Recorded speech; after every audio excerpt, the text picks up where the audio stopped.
আসসালামু আলাইকুম প্রিয় দর্শক, আইনের খুঁটিনাটি চ্যানেলের পক্ষ থেকে স্বাগতম। আমি আপনাদের সাথে আছি অ্যাডভোকেট ইউসুফ, নিয়মিত আইন চর্চা করছি। আজকে প্রিয় দর্শক, আজকে আপনাদের সাথে আলোচনা করব যে 2025 সালে নতুন নিয়মে কিভাবে আপনি ডিভোর্স দিবেন এবং ডিভোর্স দিতে কি কি কাগজপত্র প্রয়োজন সেই বিষয় নিয়ে আলোচনা করব। পুরো ভিডিওটি দেখতে আমার সঙ্গে থাকুন।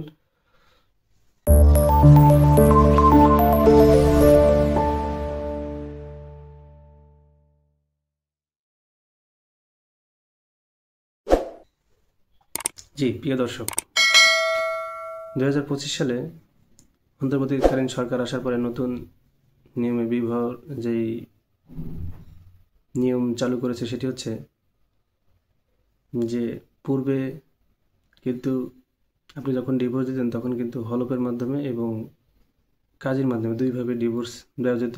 সেটি হচ্ছে আগে আপনি যেই হলফনামার মাধ্যমে ডিভোর্স দিতেন সেটি 500 টাকার নন জুডিশিয়াল স্ট্যাম্পে দিতে হতো। বর্তমানে সেটিকে উন্নীত করে 2000 টাকা নন জুডিশিয়াল স্ট্যাম্পের মাধ্যমে এফিডেভিট করে আপনাকে ডিভোর্স প্রদান করতে হবে, এবং যদি কাজের মাধ্যমে দিতে চান তাহলে কাজের মাধ্যমেও দিতে পারবেন। এই ডিভোর্স তিনভাবে আপনি দিতে পারবেন। সেটি হচ্ছে আপনি একতরফা দিতে পারবেন আপনার পক্ষ থেকে, ছেলের পক্ষ থেকে। মেয়ে দিতে পারবে মেয়ের পক্ষ থেকে যদি যদি কাবিন নাম্বার 18 নম্বর কলমে যদি আপনাকে ক্ষমতা দেওয়া থাকে, তাহলে সেই ক্ষেত্রে কিন্তু আপনি সেই ক্ষমতা বলে আপনি একতরফাভাবে ডিভোর্স দিতে পারবেন।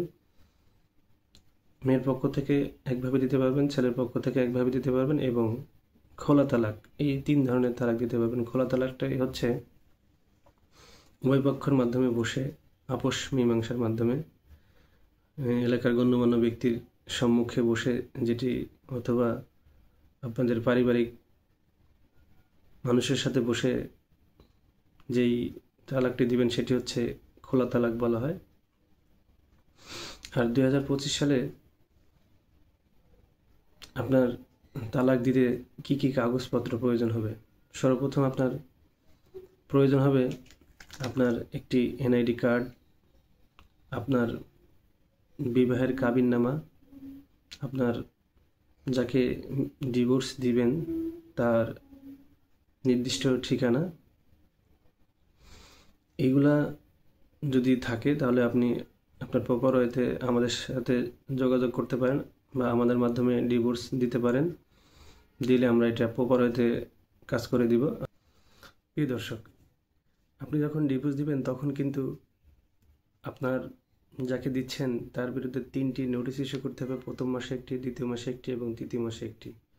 এবং এই চিঠি কোথায় কোথায় দিবেন সেটি হচ্ছে, একটি চিঠি প্রথম যাকে দিচ্ছেন সে যেখানে বসবাস করে সেখানে দিবেন, এবং দ্বিতীয় দ্বিতীয় একটি দিবেন আপনার চেয়ারম্যান বরাবর, তিনি যে এলাকায় বসবাস করেন। যদি ইউনিয়ন হয় তাহলে ইউনিয়ন কাউন্সিল একটি পাঠাবেন, আর যদি আপনার সিটি কর্পোরেশন হয় তাহলে আপনি সিটি কর্পোরেশনে পাঠাবেন। আর একটি পাঠাবেন হলো সালিসি কেন্দ্রে, যেখানে এটা নিয়ে সালিশ বৈঠক হবে। এই 3 জায়গায় কিন্তু আপনার 3টি নোটিশ আপনাকে পাঠাতে হবে।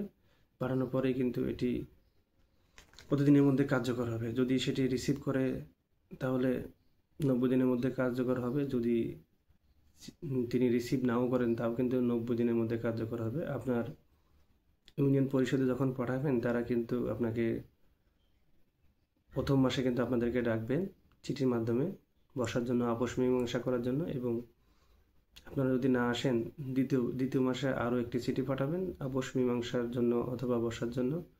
এইভাবে আপনাদেরকে পরপর 3টি চিঠি 3 মাসে পাঠাবেন। যদি পাঠানোর পর আপনারা আপোষ মীমাংসা না করেন বা আপনারা ইউনিয়ন কাউন্সিলে যোগাযোগ না করেন, সেই ক্ষেত্রে কিন্তু আপনার ডিভোর্সটি কার্যকর হয়ে যাবে। প্রিয় দর্শক, যদি আপনাদের ডিভোর্সের প্রয়োজন হয় তাহলে আমাদের সাথে যোগাযোগ করতে পারেন, এবং আমরা সঠিকভাবে আপনার এই ডিভোর্সের কাজটি সম্পন্ন করে দিতে পারবো। প্রিয় দর্শক, আমার এই ভিডিওটি ভালো লাগলে অবশ্যই সাথে থাকবেন এবং আপনাদের মূল্যবান মতামত জানাবেন, আইন জানবেন এবং আইন মানার চেষ্টা করবেন। আসসালাম।